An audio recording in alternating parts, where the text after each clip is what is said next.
বর্তমানে ফের বিজেপির জেলা সভাপতি করা হলো অভিজিৎ তাকে।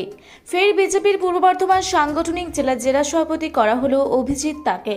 শুক্রবার রাতে এই ঘোষণার পর অভিজিৎ তায়ের ঘনিষ্ঠরা মালা পরিয়ে উচ্ছ্বাস প্রকাশ করলেন।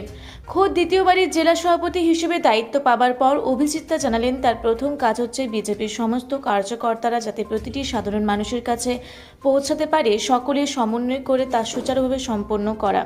তিনি জানিয়েছেন তাকে ফের সভাপতি করায় তার দায়িত্ব আরও বেড়ে গেল।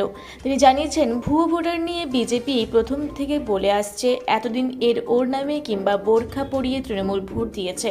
তিনি জানিয়েছেন শাসক দলের মদত ছাড়াই এই ভুয়ো ভোটার সম্ভব নয়। বিজেপি ব্যাপারে বারবার সোচ্চার হয়েছে, আগামী দিনেও বিজেপি এভাবেই সোচ্চার থাকবে।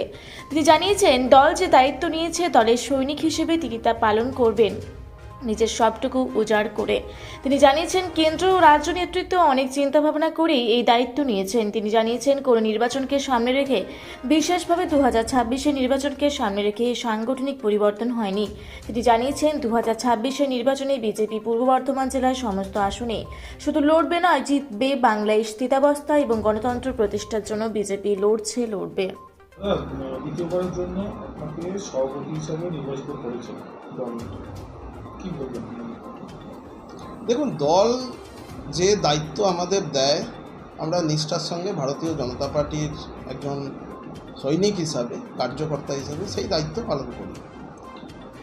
দল যখন যাকে যে দায়িত্ব দিতে পারে বা দেয়, সে সেটা অ্যাকসেপ্ট করে।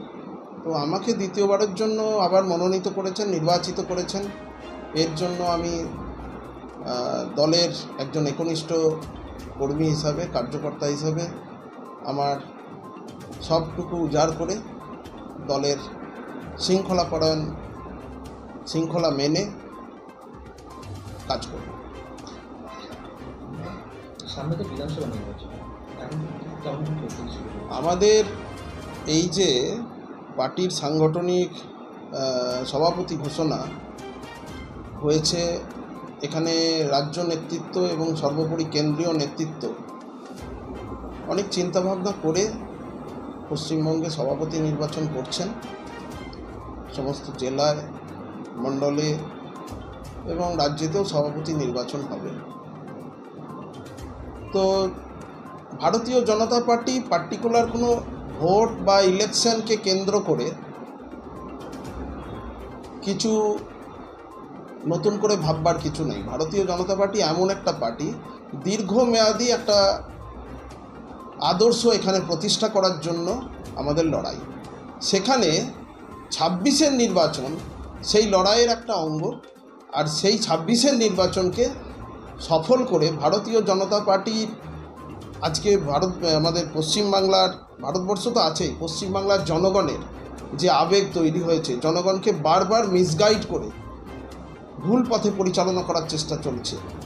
অসংখ্য ভুয়ো ভোটারের কথা আমরা বারবার বলেছি।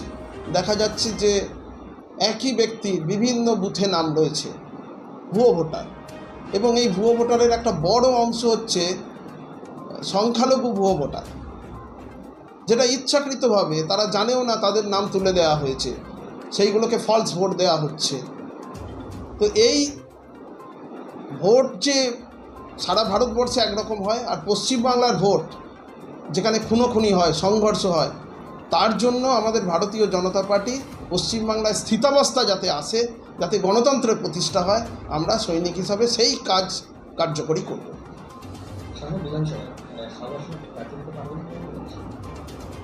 এটা তো কোনো প্রশ্নই হলো না। এই প্রশ্ন তো কেন না, কোনো সময় মনে হয়েছে ভারতীয় জনতা পার্টি কোথাও প্রার্থী দিতে পারেনি? অনেকে কি বললো, এটা যারা বলছে তারা মূর্খের স্বর্গে বাস করছে। ভারতীয় জনতা পার্টি প্রার্থী দেবে না তো কে দেবে?